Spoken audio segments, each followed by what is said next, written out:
আগেকার কত রকম রান্না তখন করে খাওয়াই হয় না। তাই মাকে আজকে বললাম শাপলার এই রেসিপিটা শেয়ার করতে। তার জন্য তো দেখো প্রথমেই শাপলাটাকে ভালো করে পরিষ্কার করে নিয়ে কিছুটা নুন মাখিয়ে রেখে দিল।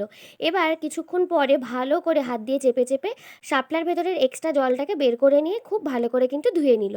ধুয়ে নেওয়ার পরেও কিন্তু হাত দিয়ে খুব ভালো মতো চেপে চেপে এক্সট্রা জলটাকে বের করে নিয়েছে। এবার কড়াইতে কিছুটা সর্ষের তেল দিয়ে তাতে দিয়ে দিল নুন হলুদ মাখিয়ে রাখা চিংড়ি মাছ। দিয়ে ভালো মতো চিংড়ি মাছটাকে লাল লাল করে ভেজে নিল। চিংড়ি মাছটা ভেজে নিয়ে তুলে নেওয়ার পরে ওই তেলের মধ্যে দিয়ে দিল তেজপাতা, গোটা গরম মশলা, আর তার সাথে দিয়ে দিল শুকনো লঙ্কা, আর দিয়ে দিল রসুন কুচি আর পেঁয়াজ কুচি।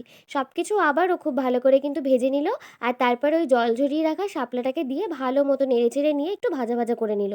তার মধ্যে দিয়ে দিল লবণ আর হলুদ গুঁড়ো, দিয়ে আবারও একটু মিশিয়ে নিয়ে ওই ভেজে রাখা চিংড়ি মাছটাকেও দিয়ে দিল। দিয়ে আবারও কিছুক্ষণ নেড়ে নামানোর আগে সামান্য একটু চিনি দিয়ে নেড়েচেড়ে নামিয়ে নিলেই কিন্তু শাপলা ভাজার এই রেসিপিটা তৈরি। গরম ভাতে দুর্দান্ত লাগে। ভিডিওটা ভালো লাগলে লাইক আর চ্যানেলটাকে সাবস্ক্রাইব